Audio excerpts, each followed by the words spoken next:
વંદે માતરમ. સુરતના વિવિંગ ઉદ્યોગને છેલ્લા ઘણા વર્ષોથી દિવાળીનું વેકેશન પૂરું થાય અને તરત જ અસામાજિક તત્વો લુખ્ખાઓ સક્રિય થતા હોય છે.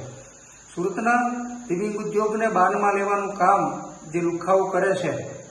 એ લુખ્ખાઓને કાયમી માટે આ પ્રશ્ન હલ કરવા માટે અમે પોલીસ તંત્ર પાસે મદદ માંગી છે અને આવતીકાલે હર્ષભાઈ સંઘવી જે રાજ્યના ગૃહમંત્રી છે, સાથે સાથે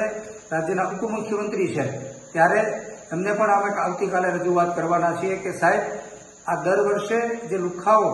આખી ઇન્ડસ્ટ્રીઝને બાનમાં લે છે, જે લુખ્ખાઓ જે કામદારોને કામ કરવું છે ને રોકવાનો પ્રયાસ કરે છે, જે લુખ્ખાઓ માત્ર હાથ પગ ભાંગી નાખવાનું નહીં, પરંતુ જો કામ પર જશો તો તમારું મર્ડર કરી દેવામાં આવશે, મારી નાખવાનું આવશે, એવા પોસ્ટરો સોશિયલ મીડિયામાં અને વિવિધ જગ્યાઓ લગાવવાનું જે કામ કરી રહ્યા છે, આવા લુખ્ખાઓને, જે લુખ્ખાઓ કારખાનામાં જઈ અને કારખાનાઓ